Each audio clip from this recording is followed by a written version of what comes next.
Good morning, everyone, and welcome into another edition of WST Sunday Live. My name is Connor Hrabchak, and today Lyss Houde looks a little bit different. Andrew Hustler Paterson joins me on the show. Lyss is going to join us. She's on a bit of a time constraint, so she won't join us for the full show, but she will be joining us in about 5 to 10 minutes. But Huss, how are you doing today? How's your weekend going so far? How about this? Live arm out of the bullpen for WST Sunday Live. The haters said I couldn't get up for 9 a.m. on a Sunday, and yet here I am, Connor. And yet here you are. No, listen, lots to talk about today. Yes. The end of WST on Friday had a lot going on. We had a marble race and then the Vilardi deal, and then a very forgettable, for the most part, Friday evening at the Princess Auto Stadium. Yep. I said to a lot of people, thank you, Chevy. Thank you, Gabe, everyone that was involved in that, because there were a lot of Winnipeg sports fans that, let's not talk about the Bombers. How about the Vilardi deal? So it got us through a tough Saturday after a pretty tough night for the blue and gold. Yeah, I sent out the bat signal to you yesterday, so I appreciate you answering the call here on the show, WST Sunday Live. Thank you, everyone, for joining us live in chat. And the reason we wanted to do this show so badly was because of the Gabe Valardi extension. 6 years, $7.5 million AAV. And Huss, you mentioned it, how the signing came in right before the marble race on WST. It was right before, because Vilardi got a marble right before the marble race on WST on Friday. So you guys didn't get to really deep dive it. But maybe for people who weren't tuned in Friday, what were your just initial thoughts of the contract? Well, right off the bat, I mean, obviously we'd spent quite a bit of time talking about the way that the Sandberg and Vilardi contracts might look. Mm-hmm. And I mean, listen, from all the reporting that we've heard from folks, close to the situation, it sounds like there's a real mutual interest between Sandberg and the Jets to get something done long term. I wasn't so sure about the Vilardi one. And if you'd asked me, I'm sure I had this take a couple times on the show, I thought that this deal might be closer to maybe something in and around the 4 years than a 6 to 8 year extension. Mm-hmm. And I thought it would probably come in and around the money that it was at. So to be honest, to hear that they were able to get things done at the 7.5 AAV for a 6 year deal, I mean, listen, I think it's great for the Jets. We know that they're in a little bit of a different situation as opposed to a lot of other teams. And especially in the aftermath of Nikolai Ehlers walking, I think, the fact that Gabriel Vilardi came here from Los Angeles in a trade and has now followed up his former Kings teammate Alex Iafallo in re-upping and doing it for 6 years. Great news for the Jets. I mean, this is a team that needs to get their players signed to long-term deals. And, with Ehlers gone, I think that the importance of Vilardi obviously increased. Just as far as the term goes, I mean, I do think it makes sense on both sides. It's great for the Jets to have an asset tied up at what they feel is a good price for 6 years. But on the other side of things, I was thinking more yesterday, I think it does sort of make sense from a Vilardi side of things that, he gets some life-changing money and some security for 6 years, because this is a guy that, unfortunately has had some bad luck with injuries so far this year. So, listen, I think it was a mutually beneficial deal on both sides. And we got 6 more years of Macarena and his girlfriend's TikToks. Exactly. I don't think the Macarena can change the entire 6 years. As long as they keep the goal songs, it has to remain. But let me ask you this, Huss. You just mentioned, and I'll bring in Lyss in a second because she's in the bullpen now, ready to go. Were you more shocked that Vilardi agreed to 6 years or that the Jets agreed to 6 years? On which side of it were you more shocked?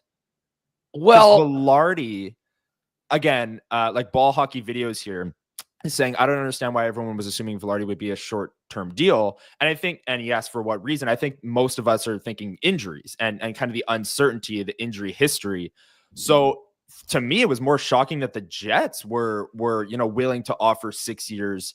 For Vilardi, I think it's a no-brainer. You get that security, and you get, what is it, $45 million USD fully guaranteed. That's something that you can't really pass up. From the Jet side of things, I think it's a bigger risk going 6 years than it would be bridging for a year or two and then reevaluating down the road. Yeah, I mean, listen, the guy's a top-line player. He's part of the Jets' top 100%. line, and that. I mean, especially if he follows up a career year last year with another one, you're looking at probably a different ballpark for the deal. Mm-hmm.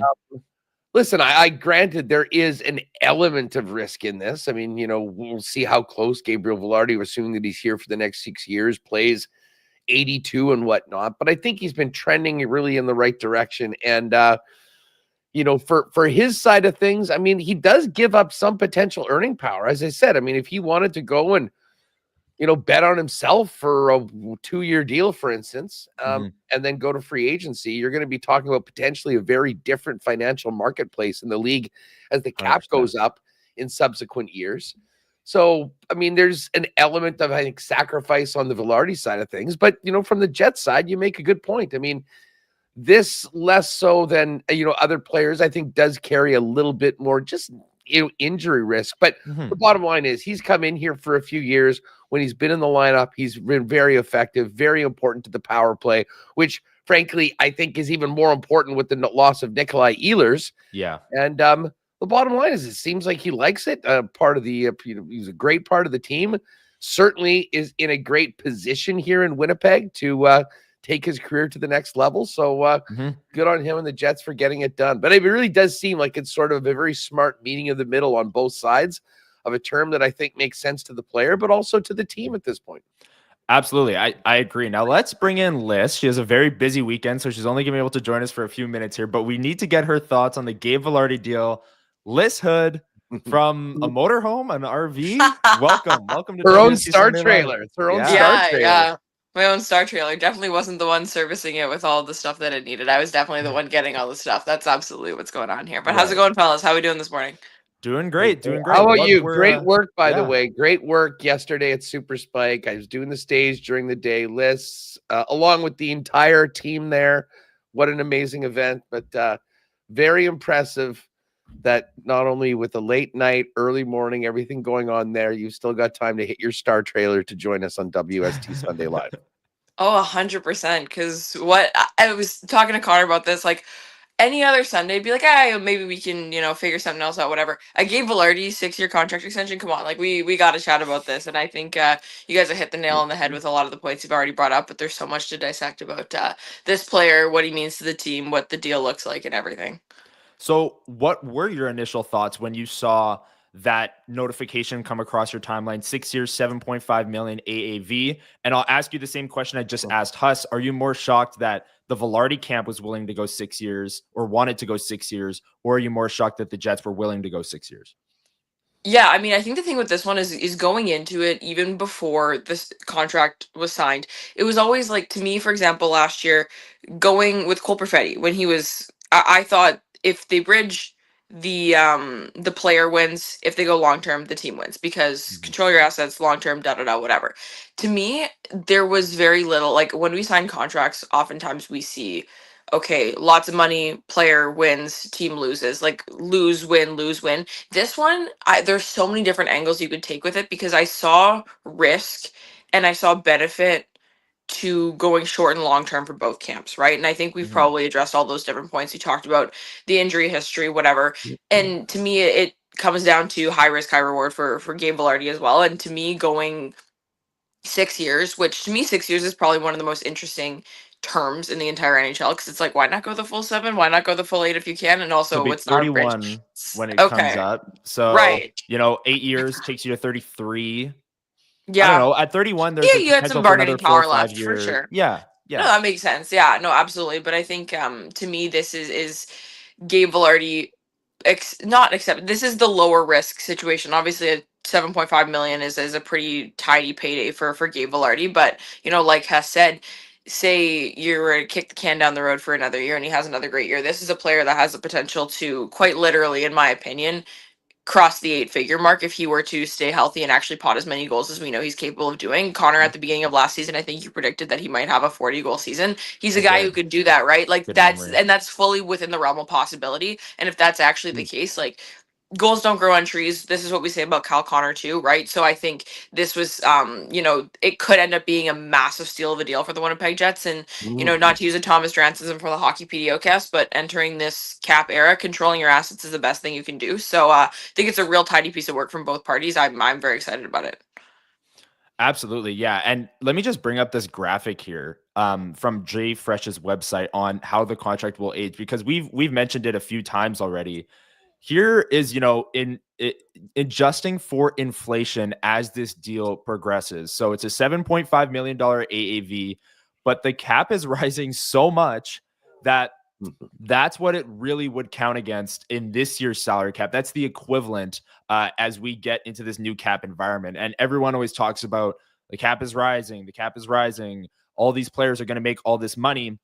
Well, this is why controlling your assets list, like you just brought up, is so important, because if you can get Gabe Valardi at 7.5 million for the next 6 years, that is something where it's going to look better with time. And there's the injury risk baked in, of course, but Gabe Valardi at 7.5 million. And I should add, Huss, I'll let you ask Lyss the next question, but I should add that Evolving Hockey projected a 4-year deal at 7.4 million for Vilardi, and a 6-year deal had it at 8.5, or just short of 8.5, 8.4. So if you want to look at, some analytical models out there and think the Jets got a steal, and then you look at this chart and look at how the contract is going to age, I think there's a lot of reasons to be happy about the way this contract played out, Huss.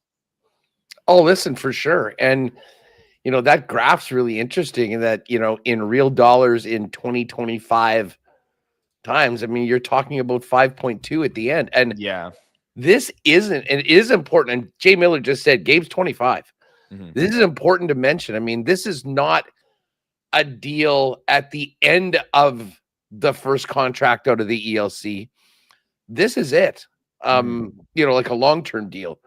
And this is why the timing, like certainly for Vilardi, you sign an 8-year deal, you need to get a massive premium for those last 2 years, because not only is there going to be way more money in the market at that time, but I mean, that presumably is going to be the last real significant contract, presuming a player, plays well into his 30s. Mm-hmm. But I mean, Lyss, as we all know, negotiating a contract right now in the NHL as a 33-year-old is a little different than 30 or 31, especially because of what the term at the end of that deal looks like if you're anyone other than maybe Brad Marchand. He's a unicorn. So, I mean, 100%. Yeah. And I think that Gabe Valardi is a player who's interesting to me, too, because I think, Nikolai Ehlers we're going to keep bringing him up. And I don't know how many episodes of WST Sunday Live we'll go through without bringing him up for the rest of our lives here. But he's the type of player that, in my opinion, like going with the not full 8 with a sign and trade or with the Jets or whatever, probably makes somewhat sense to the player, whatever, because that's a guy who I think is going to fall off a little bit as his legs fall off, right? The output for those fast players who produce at a high pace, listen, they don't always age as well unless they're the top of the top, cream of the crop, elite, like top 2-3 players in the league sort of thing. Those guys I feel like tend to have a little bit of a drop off. Gabe Valardi is a guy who we are well aware is not the fastest skater of the bunch or anything like that. And I think that he's a guy who we talk about, Patrick Kane's hands and all these different things, like those sorts of qualities and traits and behaviors in players. I think they age well. So I think that this is a guy who, like you said, could and should play well into his 30s. And listen, we know that Mark Scheifele is also locked up for the entirety of that same contract term for Gabe Valardi as well. So they can find a way to keep that line together depending on what happens over the next year with Kyle Connor and find ways to even increase what their ceiling is. It's looking good for kind of everyone involved, because I think, on Gabe's part as well, he knows that he wants to play with good players, and he's better when he's playing with good players, guys who can feed him pucks and guys whose rebounds he can pot in and make some creative plays off the forecheck and all that fun stuff, which that group can do. So yeah, it's looking pretty good. Yeah, absolutely. And you guys keep mentioning, the loss of Nikolai Ehlers and Lyss. You mentioned, maintaining or retaining, I should say, your assets in this cap environment. This is the Jets' projected lineup, assuming they sign RFA Dylan Sandberg, which, like we said off the top, should be no worries there. Going into next season. So you've got Connor Scheifele, Vilardi on that top line, Perfetti, Taves, and Nyquist on the second line. Don't take the line combinations to heart. We'll see first day of training camp or, into the regular season. Nino, Lowry, Iafallo, Barron, and Meskov kept key. And of course, Lowry's going to miss probably the first month, maybe 2 of the regular season, recovering from hip surgery. So whether it comes from the top line at 5-on-5, which was a big talking point last year, or if it comes on the power play, Gabriel Vilardi's hands around the net, his playmaking is going to be a big asset. And I was looking, obviously, his last season, he set career highs across the board. Games played 71, goals 27, 34 assists, 61 points, all career highs. 34 assists was more assists than he had the 2 previous seasons combined. So Gabe Valardi's playmaking, I think, is maybe an underrated asset. Lyss, you and I did a deep dive on him last summer. And it was, at the side of the net on the power play. What is he going to do? He has like 4 different options and they're all lethal. And you have to account for all of them when he's there at the side of the net on the power play. And with the loss of Nikolai Ehlers that you brought up, Huss, it's going to be really interesting to see how that power play works. And I would not be shocked if they're running it even more so through Gabe Valardi, Lyss, that power play next season. Well, as they should, right? Yeah, ahead, I think that with Ehlers being out, and you have to assume a level of at least offensive production from that second line that takes a little bit of a step back without Ehlers there. Now, you can make the argument depending on the personnel. Hopefully they can spend more time in the other team's end. Play better defensively, have the puck more, all that. Mm-hmm. So, you hope you can get close to a wash, but certainly as far as the actual offensive production, I think that this puts even more pressure on the top line to consistently be producing. Gabe, of course, is a big part of that. And Lyss, as Connor just mentioned, he is, one of the players on that Jet power play that was so important last year in the success that they had overall. That is a real difference maker when they're available to the first power play and when they're not. Mm-hmm. Oh, exactly. And goals win hockey games straight up. I've never been one of those. I understand. Okay, we can talk about defense wins championships, whatever. But at the end of the day, you can let in 0 goals. But if you don't score 1 goal, you're not going to win. And on the other hand, is if you let in 5 goals, but you can score 8, no one cares. You win the hockey game. And so being able to score is just straight up, like, as shallow and surface level as it sounds, it's an incredibly important part of the hockey game. Like, it just is. Mm-hmm. And Gabe Valardi kind of brings that level of the 5-on-5 scoring, whatever the power play, different angles of contributing to scoring, but also contributing to scoring sustainably, because not every goal is created equally. Gabe Valardi is the high danger goal, the grade A scoring chance goal machine on this team, and that has a lot more viability and sustainability to me than a couple lucky bounces here and there, whatever. Like, these are skillful goals. These are put yourself in the right position goals. These are more replicable goals than a lot of other goals that other players can score. Sorry guys, it's early. I have seriously fun me, but the types of goals that Gabe already scores are extremely, extremely important to inject into a lineup. And frankly, there are not a lot of goal scorers in the NHL who can do what he does. We haven't seen it to its full capacity, in my opinion, because, like we mentioned, with all the injuries and stuff like that, never played an 82-game season at the age of 25. We know this, but listen, like, this is a guy who, as long as he is able to play hockey games for your team, is going to be able to help you score a lot more goals than most other forwards in the NHL, and locking it up for what's going to be the equivalent of less than $5.5 million by the end of the deal. I'm loving it. I'm happy. And you look at, I love that you brought that up, because he is at minimum a top 5 net front player in the league. And that's maybe being, like, light on it. Like, there's Zach Hyman for Edmonton, Sam Reinhart for Florida, Chris Kreider a few years ago for New York. Like, those are players that come to mind on the best net front players in the league. But Gabe Valardi's right up there with his hands, his size around the front of the net. And that's a skill set that is extremely valuable in today's NHL. And it's the type of skill set that I know Gabe Valardi, came back from an injury in the playoffs, and maybe wasn't up to speed right away and took a few games to get going. He only scored 1 goal in the playoffs, and it was, the puck was sitting on the goal line and he tapped it in. So maybe he didn't play up to the standard that he wanted to in the playoffs. But I do think that that's a skill set that can be valuable in the playoffs going forward, maybe more valuable than it was last year. Lyss, last thing I want to ask you before we let you go, because I know you're on a time constraint. You got to get back to work there at Super Spike. How important do you think it is that a player drafted by the Kings, who spent many years of his life in LA, now comes to Winnipeg and has signed a 2-year contract and now a 6-year contract? I have a business degree. And one of my majors was HR. Do I want to work in HR? No, probably not. I just said, when I was picking my majors, I said, hey, the only things in life that I feel are consistent are people and problems. The more equipped you can be to handle them, the better.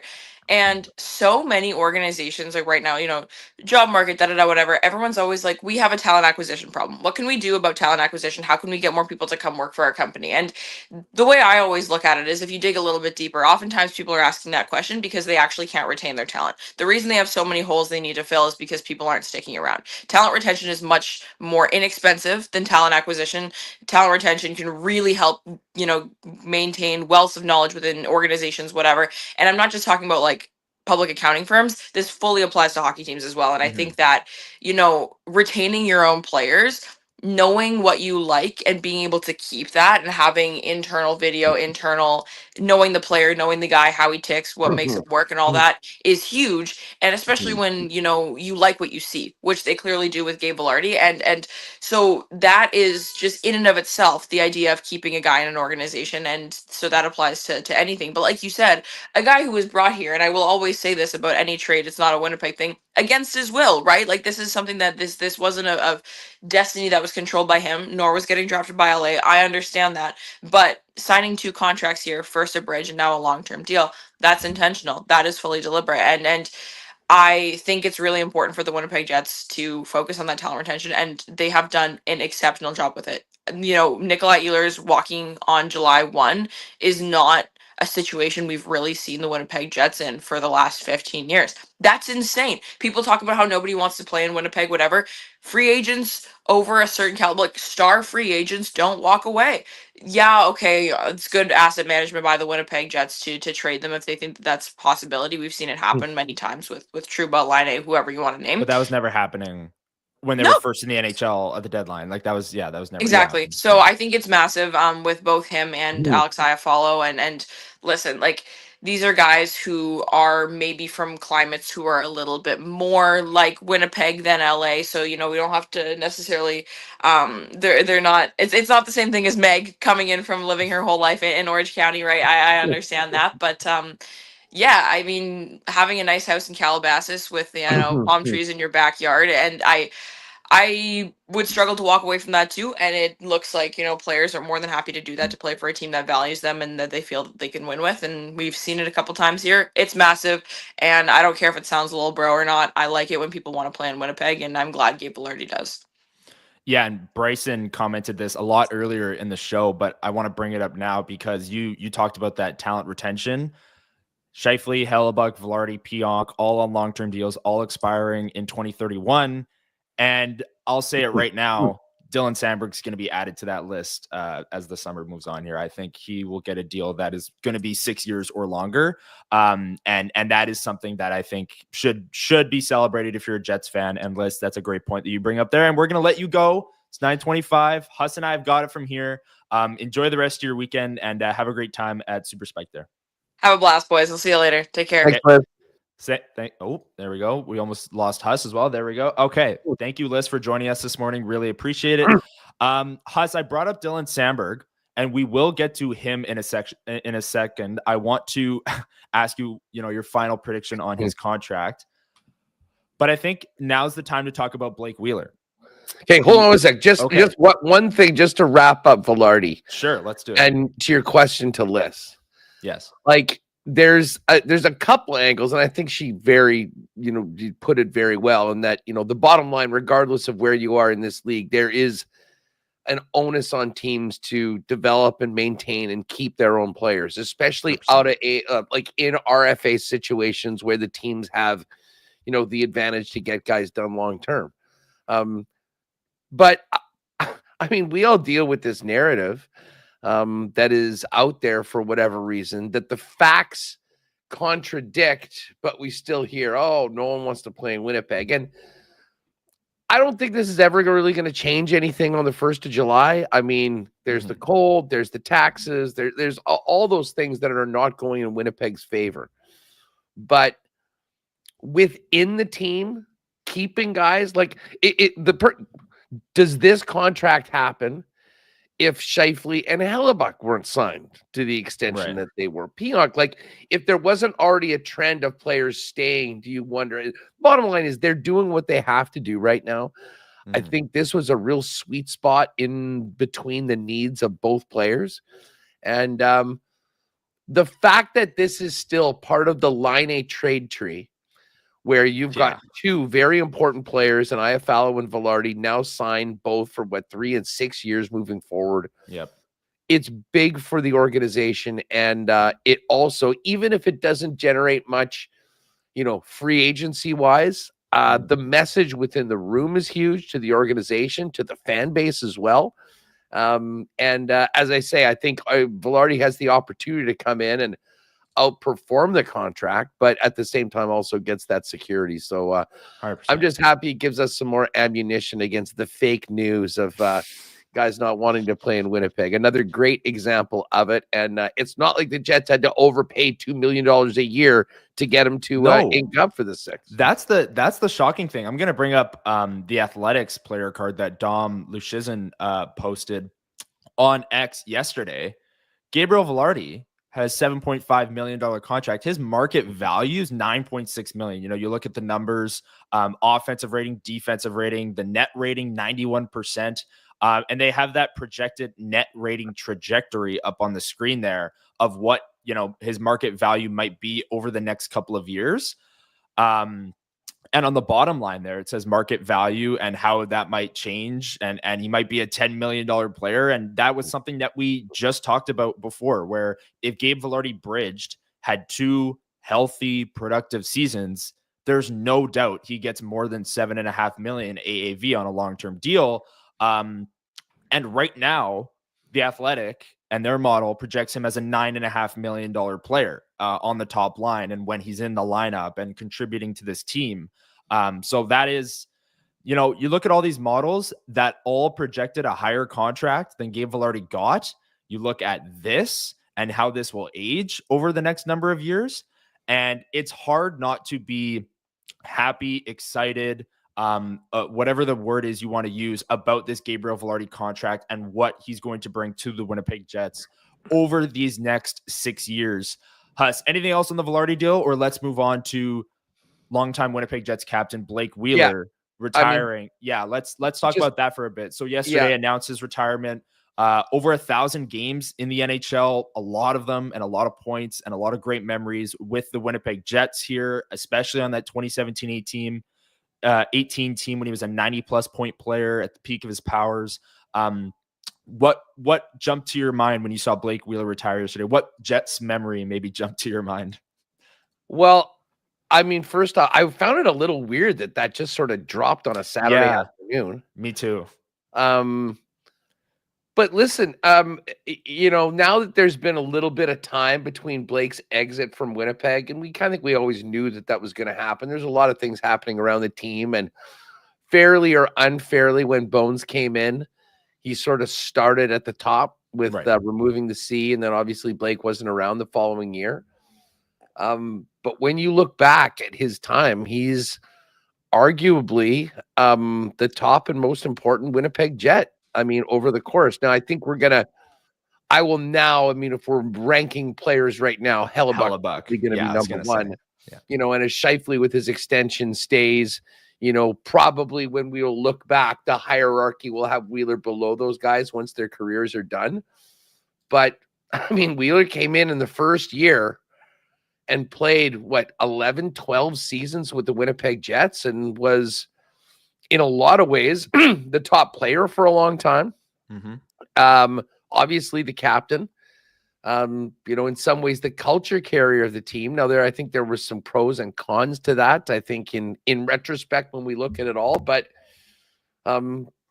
we enjoyed the best part of his career. And at that time, he was one of the best players, period, in the National Hockey League. So I knew that, time, I think, would kind of cool down maybe some of the critics that he'd had. And, instead of just looking at how things ended in that final year, the fact that he was bought out, you look back at the body of work and how important he was in. But the biggest memory, and it's so funny for a guy that was so prolific and, was, scored so much on the top line forever. I mean, is an offensive player. Mm-hmm.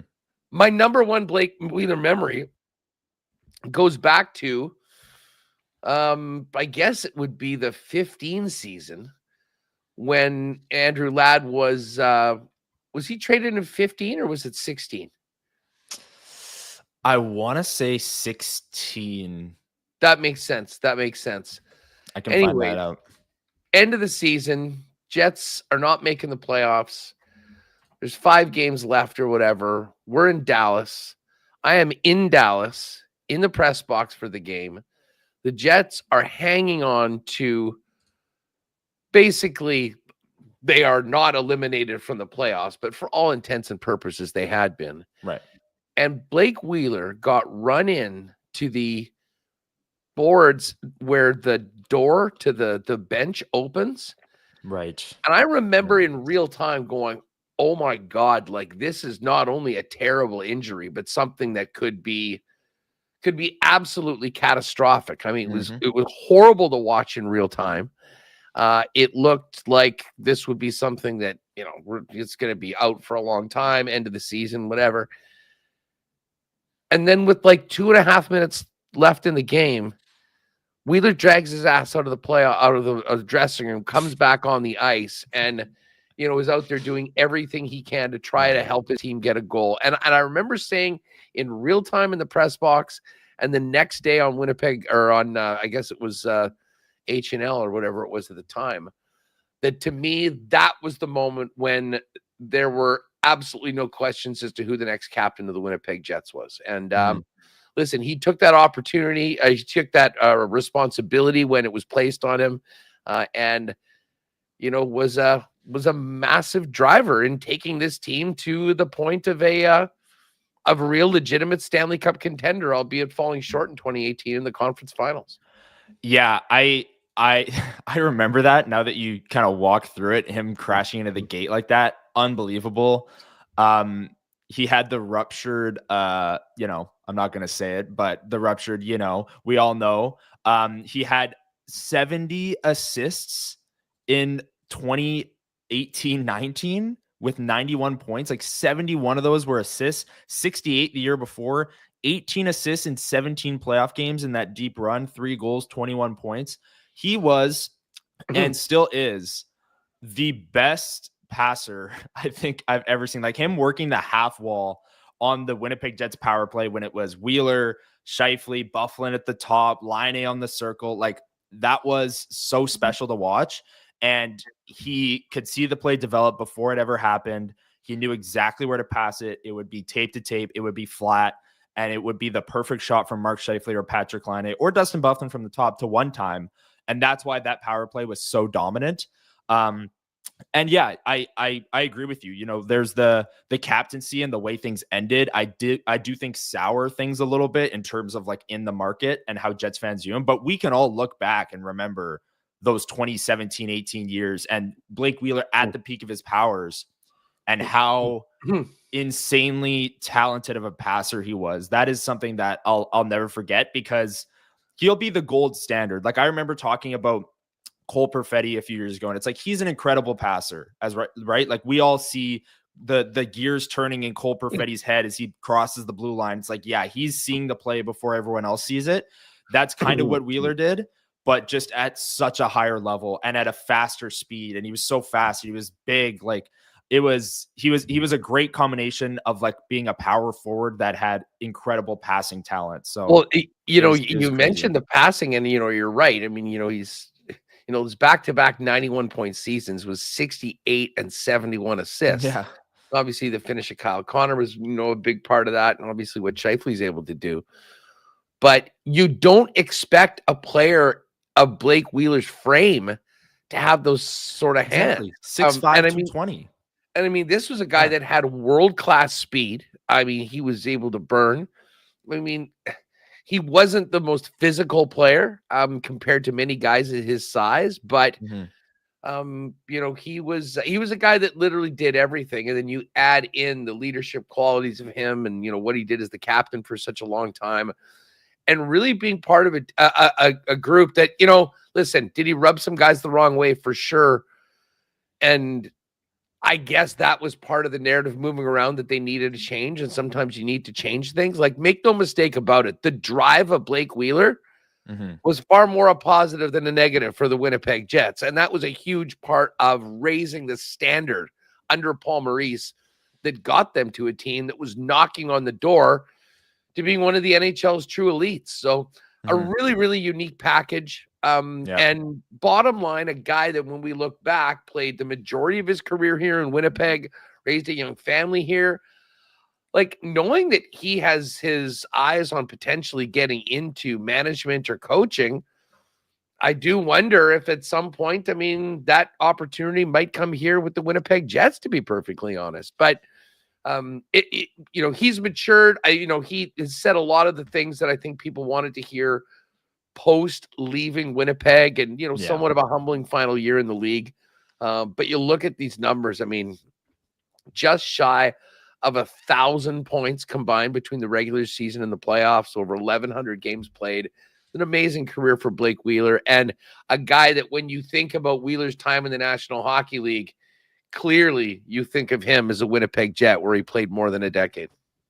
Yeah, absolutely. And it's going to be interesting. He did say, he ironically enough wants to, keep doing the media thing that he did a little bit. And then that there's big irony there, though.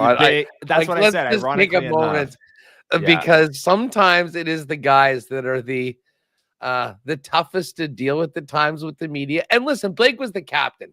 We often think of a couple of the blow-ups that he had, whatever. It is part of the job. So, you know what? When you got to do it every day, you'll have some bad days. It's not like the other guys that would have to, the only time they got called out to talk was after they had a 2-goal game, and they don't have to answer for the bad performances or the losing streaks. So it does take its toll. But a few of those things, he could get prickly at times and he could get in bad moods. So it is a little bit funny when guys like, actually, no, I'm going to be on the other side. But I'll tell you what, guys had a great career, very well-spoken, very intelligent guy. And I think that if he can get into a spot where he is comfortable, he could be a real asset to a broadcast team in the NHL.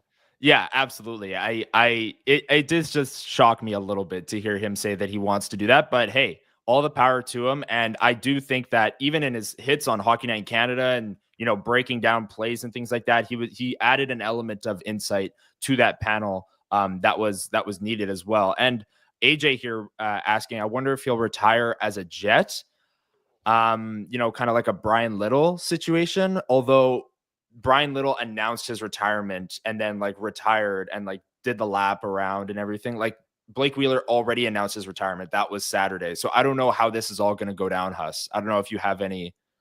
I mean, you know what? I guess, listen, you could absolutely, now that Wheeler's retired and listen, the schedule just came out. Yeah. I don't know where things are at between he and the organization as it stands right now today. I do wonder that as well. Whether, I think certainly, with Chevy and with Mark, Chipman, I think it's really good. And obviously Bones isn't around. I mean, if he was going to have a, kind of hold a grudge or not be pleased. I mean, Bones was the guy that kind of started off with taking the C off and then obviously moving off of him. I would have been, I think, the driving force in the buyout of why they actually went that way. Right. But like with everything, time heals wounds. And it's not like it was a massive blow up between the team and the organization. It was just sort of time. I think that there would certainly be a possibility if they're planning on bringing Blake back at some point to do a one-day contract to retire as a Winnipeg Jet and bringing him out. And to be honest, I think that would be great for both parties.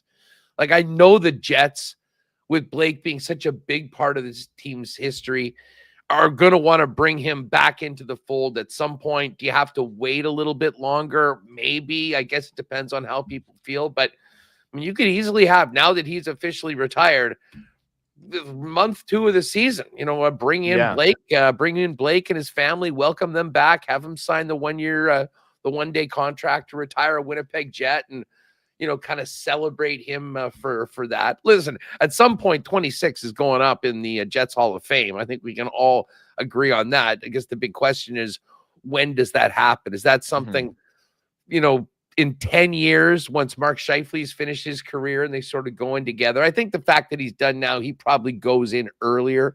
Yeah. But I think there's a lot of potential moving forward long-term. Whether it's this year and a 1 day, I guess we'll see. But that, I think, would certainly be on the table if the Jets did want to move into kind of bringing Blake back now that he's a retired player, as an NHL alumni that spent the vast majority of his career with the Winnipeg Jets, and making sure people know that. Yeah, absolutely. I do think that is a strong possibility, and we'll have to keep our eyes out for that in the future, because I do think that is something that will happen, like you said. It's 9:43 here. We're rolling through. Thank you, everyone, for joining us on WST Sunday Live. If you're enjoying the stream show so far, make sure you hit the like button down below. Hit that notification bell so you get notified whenever we go live. Of course, Monday through Friday, Huss and Remus, WST Daily. But we got a lot of new content on the channel. We got WST Bombers Report coming out tomorrow. We've got WST Winners, a new show with Coolbet. Yeah, WST Bombers Report. You're laughing, Huss. Yeah, it's we recorded it yesterday, and people are going to want to check it out. I think it's we did a full breakdown. Schnitzy's good. He's good. He's good. He's doing okay. He takes these losses hard. There hasn't been many of them. So no. Okay. Let me just say, I started off WST Bombers Report, and go check it out, because there's a lot of information that we packed in there. But I'll say it again here. I can't remember. The Bombers have lost games that have been at Princess Auto Stadium before. Like, that is not a shock to me. But I can't remember the last time I walked out of the stadium that shocked that they lost in that fashion. Like, it was supposed to be at home, off a bye, Friday Night Football, revenge game. And I'm walking out, it's 41-13. Yes, I walked out before the garbage time touchdown. And I'm like, what did I just watch? I was in shock, Huss. I know you were there. What was your thoughts? It was listen, I'd be lying if I said I wasn't a little worried all week about this game. And when we were making our picks, I'm like, all right, listen, I'm from Winnipeg. I talk about this team every day. If these guys haven't earned the benefit of the doubt from me coming off of that game against Calgary, it'll be pretty tough to do it. But listen, my spidey senses were tingling, and we spoke certainly about the point spread, which is 3.5. It went to 4. I'm like, I don't know if we can be counting this team to be running these guys out of the building after what happened a little while before. I'll just take a win, a nice tight win, low scoring game. And the first half was a little back and forth. I mean, the offense did a few good things. Shout out to my guy Sergio, 58-yarder. Like, he's so good. Yeah. But what was shocking right off the bat was something, and this was not part of any path to Winnipeg victory, was that the defense was just getting absolutely torched. Yeah. I mean, second and long meant nothing. I don't know what the Calgary, I'll have to dive into the numbers before tomorrow's show. The success rate of like second down and 7 or 8 or longer, but I'm sure it was well over 50% last night. But listen, you have that bad injury to Zach Collaros, which really sucked. The good thing that everyone will remember, as bad of a game as the Bombers played and the score was at the end, the Milt Stegall moment at the beginning of the game. Yeah. And we talked about it a lot on the show, what it would be like, and it even over-delivered what I had been thinking all week. They had to cut it short, Huss. Like, it would have gone for another 5 minutes. 100%. They had to get to the anthems. Like, they had to start playing music and like get things going, because no one was sitting down. No one was stopping, clapping, and cheering. For the record, they didn't really have to. TSN just wait another 10, 15 seconds, let it happen. But it was pretty magical.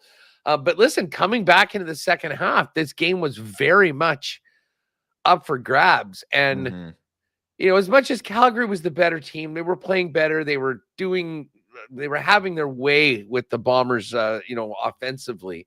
Mm-hmm. But the Bombers were hanging in there. And I mean, the turnovers will kill you. And oh my God, that decision by Strevler to throw the football when he did on the goal line. And the decision not to just give it to Brady Oliveira on a first down on 1st and 5 or whatever it was, frustrating as well. Yeah.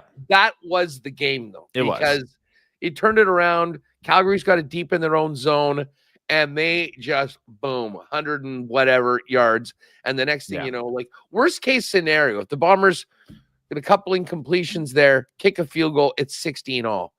Well, instead, they get the nut punch of the pick, touchdown the other way. It's now a 10-point game, and the running. And then, I mean, the second pick, the pick six. It was just, I don't think there's any analysis. That's as bad as we've seen. So, big questions over moving forward. And I know this will be a topic all week long. I mean, what's Zach Calero's condition? What can you expect out of Chris Strevler? He had that great game at the start of the year, which I think said, okay, well, they can certainly win without him. And I'm not going to say they can't based on one game, but for a team in the situation that they're in now, sort of like, in my opinion, I tweeted this out, like clearly in a group, a gap below the top two teams in Calgary and Sask. And, we'll see how they look by the time they play Saskatchewan. A lot of work to do and a lot of concern as to how this offense is going to move with Zach Calero's injured, and obviously Chris Strevler really struggling. Yeah, I mean, the game was close, 17-13 when Zach Caleros went down, and then things kind of fell apart from there. I agree, that interception late third quarter off of like a 10-11 play drive to get into the red zone, get inside the 10. That one really, really stung. And Chris Strevler said it himself after the game that needed to be a better ball, needed to be a better decision. And I don't think there's any question there. The Bombers now get the Toronto Argonauts on a home and home. They're 1-5 and going to be playing desperate because we all saw how they lost to the Montreal Alouettes this past week. And they're coming back home and they're 1-5, bottom of the East. Like, they're going to be a desperate team. Ryan Didwinny's going to have them ready to go. So we'll monitor. You and Remus will monitor Zach Caleros' status all throughout the week on WST Daily. And we'll see if he plays Saturday night in Toronto. Huss, we got to get to our segments before we get out of here today.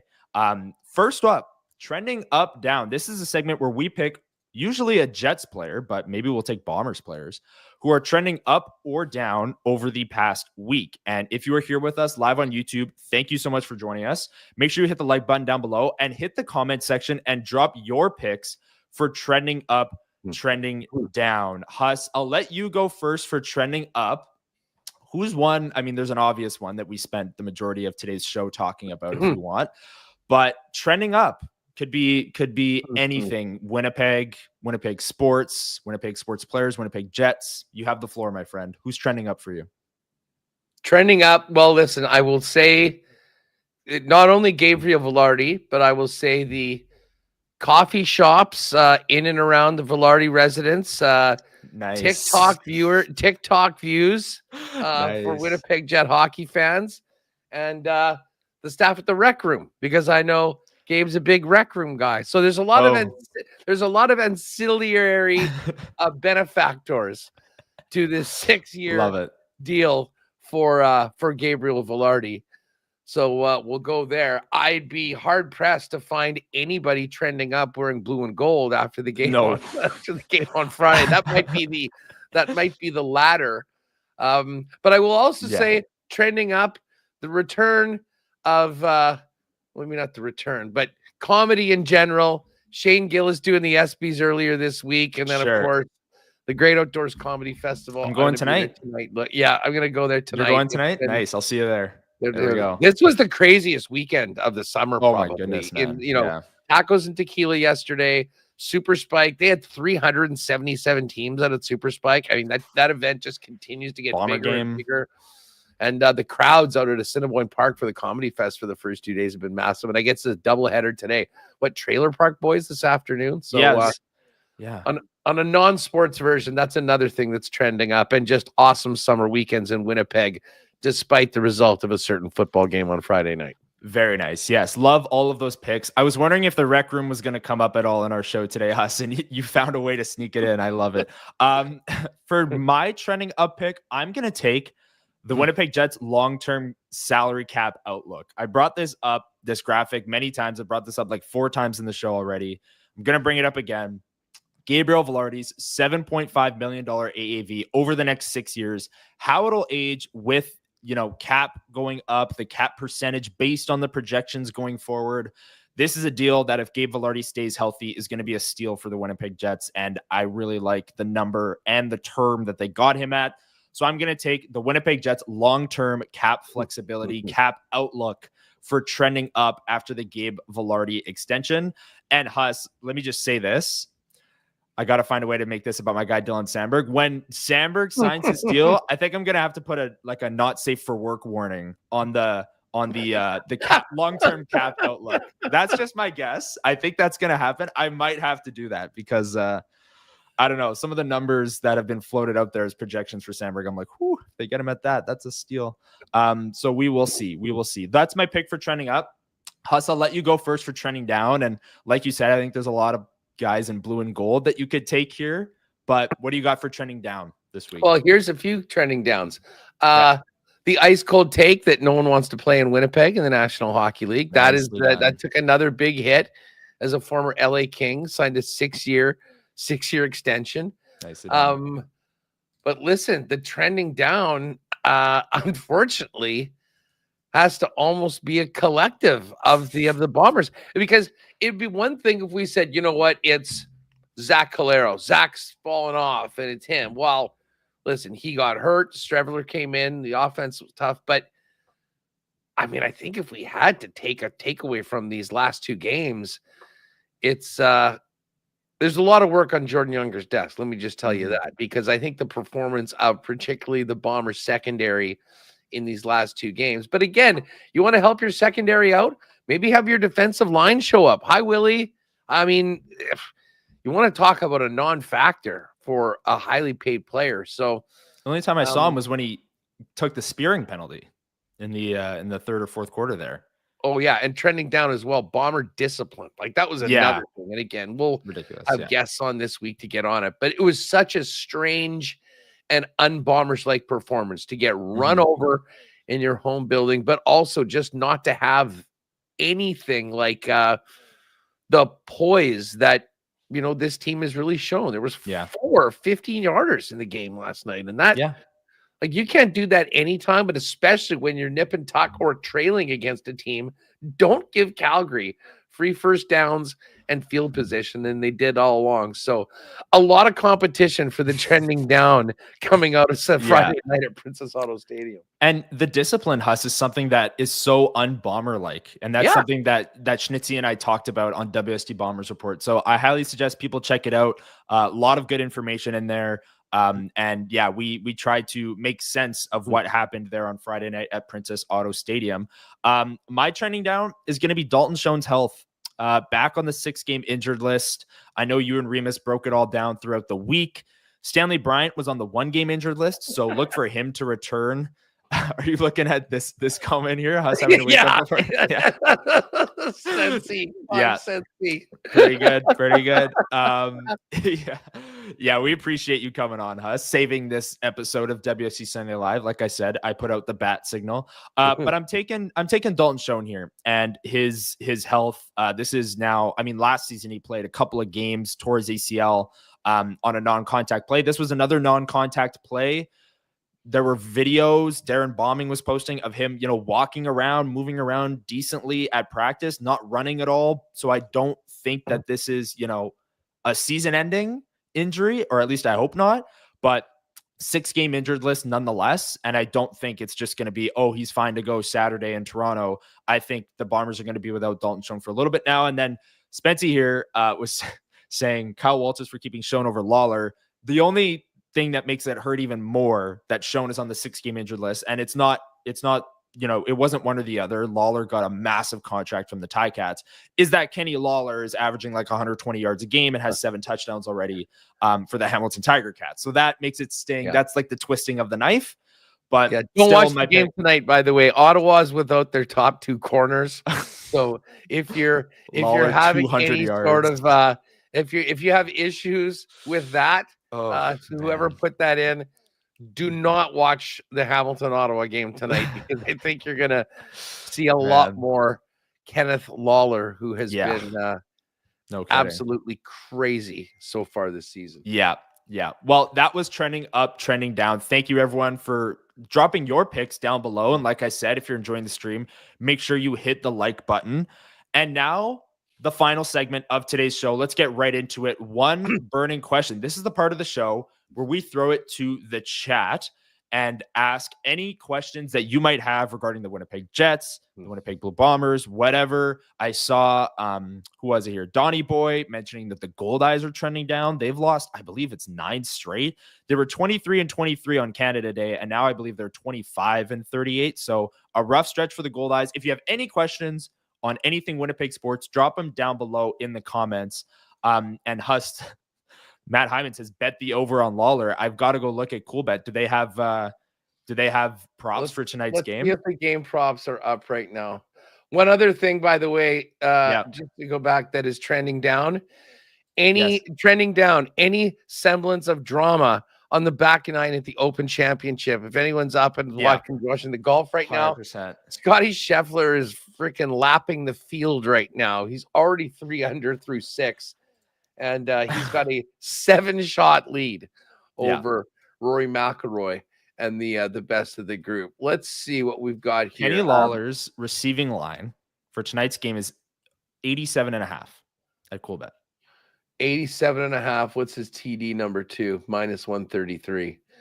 He's probably going for a huge one tonight. Bo just loves to and Bo knows he's a veteran guy. I kind of realized that Kenny is feeling it right now. He's hot. Yeah. You got to keep getting him the football. So it could be a long, long night for the Ottawa Red Blacks. I was actually thinking that Ottawa as a home dog could probably maybe step up and win this game. But now when you're losing your top corners and Hamilton's clicking the way they are right now, this could be, which, by the way, is a good thing. And I can't believe we're even talking about this after week 7.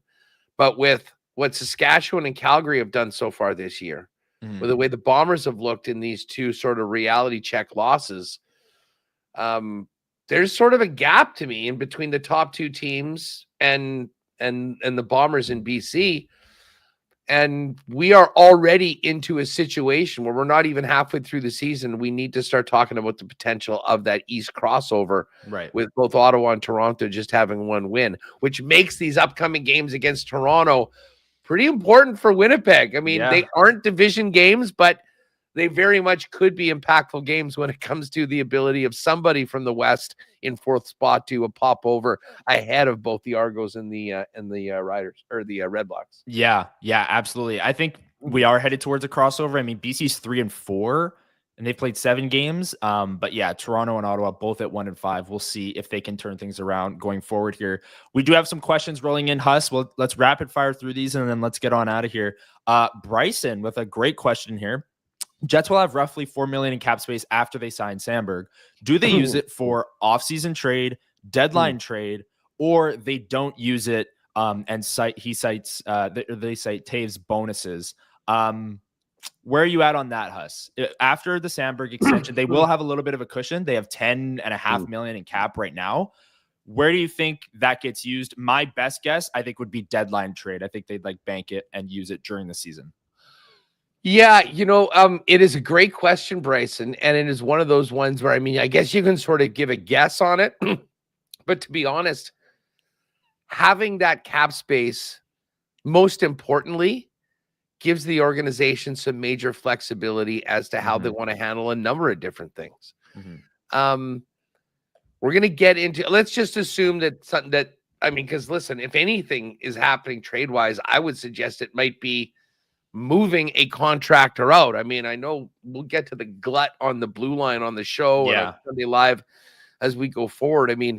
There's just so many bodies, and something is going to have to go. Now, if you're moving a player out like that, maybe you give yourselves the cushion that you can bring in a more expensive player, one that might be expendable from another team, like maybe in and around camp.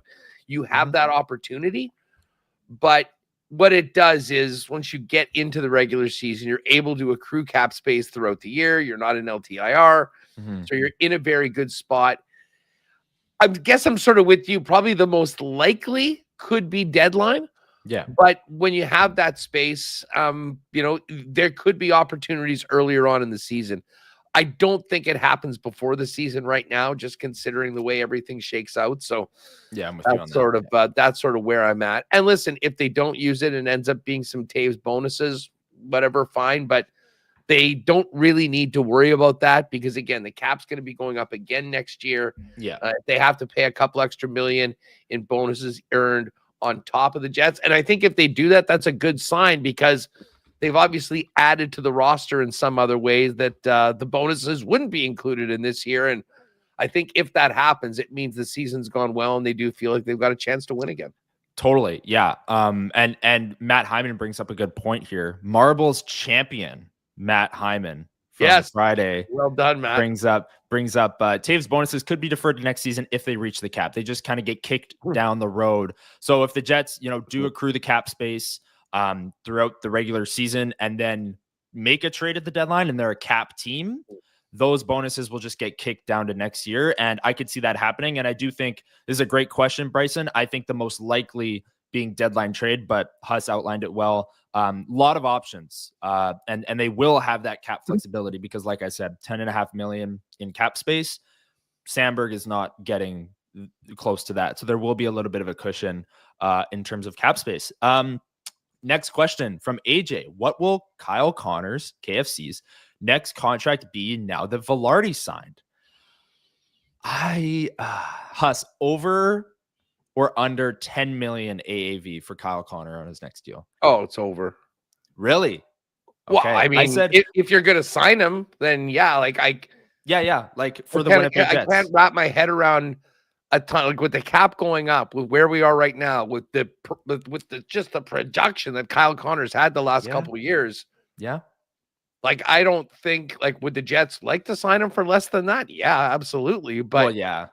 I mean, the going rate, listen, to be honest, I think if there's term involved, like if it's a 7-year deal, I think we're probably pushing 11, to be perfectly honest with you. Or maybe they finish up in and around 10.5.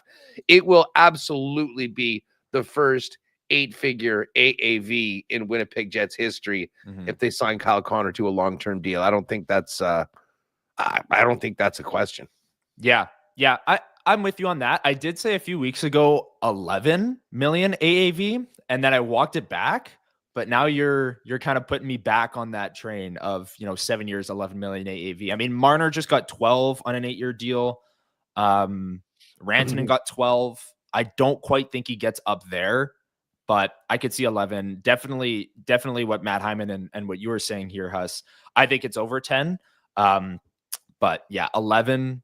I could see as well. AJ also asking about Lowry. He's another player that's extension eligible right now, Huss. That's an interesting one to me. Evolving Hockey predicts a 4-year, $4.5 million extension for Lowry. So that would kick in next season. 4 years, $4.5 million per season. That'd be a raise on what he's making now. He's making 3.25 right now. Do you think that is kind of the range that they're looking in? 4x4.5 for Lowry? Listen, I have no doubt that Adam Lowry is going to be taken care of by this organization. Oh, yeah, agreed. Yeah. He'll be what I think is going to determine this, and this is unfortunate for the player, is that, he's having a very significant surgery this offseason. Yeah.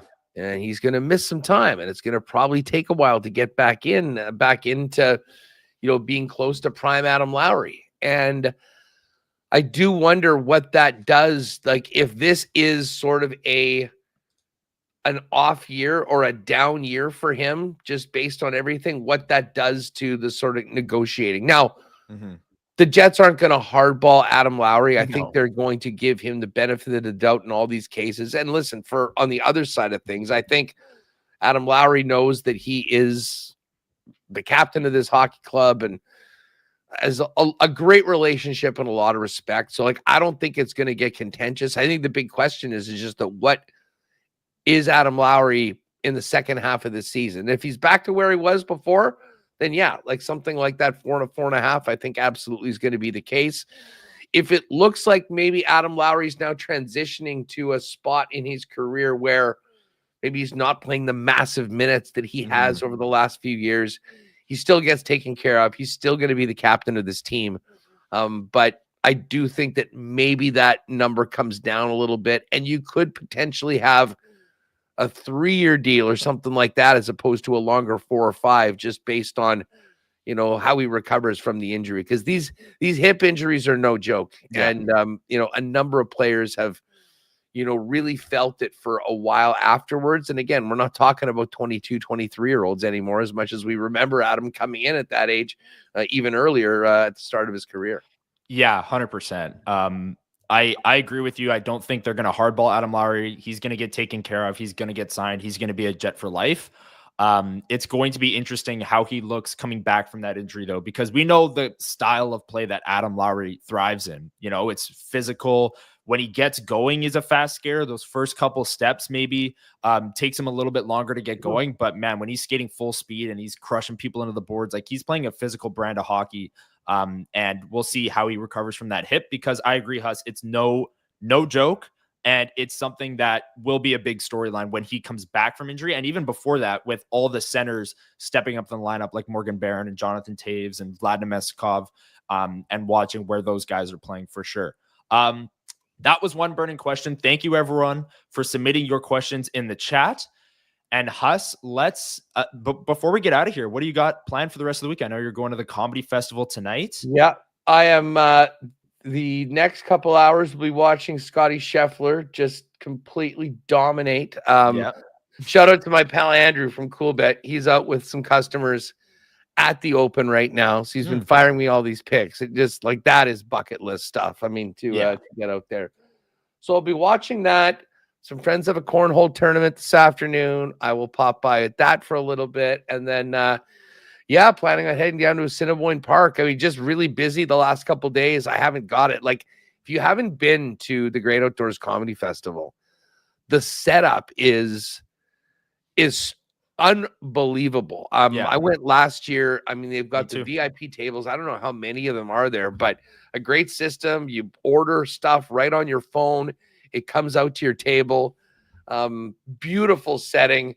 They've done a great job at getting some really high-end and top comics for these dates in Canada. So can't wait for that. And then, back to the grind. It will be a big show tomorrow with more on the Vilardi signing, Wheeler, and then diving into where the Bombers go from here after that miserable performance on Friday night that I think many of us are still a little shocked about. Yeah, I know I am for sure. I was at the comedy festival last year as well, and I went 2 separate nights and got both experiences. So the Saturday night was Bill Burr, and we were just, general admission, brought our own lawn chair. And then the Sunday night was Nate Bargatze, and we had the VIP table. So both experiences were great. I mean, the VIP table, you're ordering drinks and they're bringing it to you. It's a little different, but even just like kicking back in a lawn chair in the grass, not a bad setting at all. Like you said, Huss. And last night was Martin Short and John Mulaney, pretty big names for this outdoor comedy festival. And then tonight is Theo Vaughn, Trailer Park Boys in the afternoon. So looking forward to going to that. It'll be fun. Yeah. Hoping for good weather too. That's I think it's a little smoky, but I don't know that. Well, hopefully there's no rain in the situation today. It just says we've got smoke. Got a little chance of showers later on, but it's cool. I mean, listen, we deal with the winter. We spend a lot of time inside, so events like this that bring people outside, and the crowd for Bill Burr, I don't know how many people were there, but it was tens of thousands of people. Yeah. And what was amazing is just seeing, once the event ends, the crowd leaving, like the amount of people walking across to St. James over that footbridge was unlike anything that I've seen before. And wouldn't be surprised if it's that way again on tonight. So yes, right on, running man. Thank you. Well, hey, this was a big day. Connor was on. Connor was grinding yesterday, and I was with Lyss. And by the way, congratulations to her, the Volleyball Manitoba team, my good friend Greg Pasechnik. That Super Spike event is like death taxes and Super Spike being the most fun, well-run event every year in Manitoba. It really is amazing. And there are so many volunteers that have been involved in it year over year over year. It's always fun to be a part of it, to help out. I was there doing the stage all yesterday afternoon, and but then there's Lyss, like probably there till 2-3 in the morning last night, and then back there at 7:30 with the teardown. So how about that? A little double duty. Still jumping on WST Sunday Live, but the least I could do was pick up the slack on a busy but important morning here on Winnipeg Sports Talk. Yes, we didn't go live last Sunday, and there was actual news to talk about today. So I was, working the phones, needed someone. Thank you, Huss, for jumping on. Really appreciate it. And thanks, Lyss, for jumping on. Like you said, very busy weekend for her. She still jumped on. Don't know if she would have done it if Vilardi hadn't extended, but we'll take it. We'll take the 15-minute hit. And thank you, everyone, for joining us here on a Sunday morning. Really appreciate it. We will be back next Sunday. I love Bryson's mindset. See you guys next week to talk about the Sandberg extension. You got the right mindset. Next Sunday, hopefully we'll be breaking down the Dylan Sandberg extension. But until then, Huss and Remo, WST Daily, 1 o'clock, Monday through Friday. Enjoy the rest of your weekend, everyone. Hey, Connor, I will give you a plug. The Bomber content coming out as well. Yes. But also, if you haven't already checked it out, it's summer. It's always a great time to talk prospects. And Connor's got a great video, Winnipeg Jets prospect rankings, which is available for you right now over at the YouTube channel. So check that one out. Yeah, that's part 1. So I ranked my prospects 10 through 6. And part 2 is going to be coming out early this week, where I rank my top 5 Winnipeg Jets prospects. Thank you for bringing that up, Huss. And notification bell down below, because WSD Bombers Report will be coming out tomorrow. Schnitzy and I breaking down that tough loss, 41-20 on Friday. But the vibes are high. Let's get out of here before we talk too much about the Bombers again. Gabe Valardi, massive extension. Thank you, everyone, for joining us today. Enjoy the rest of your weekend, and we'll see you Monday, 1 o'clock, Winnipeg Sports Talk Daily. See ya.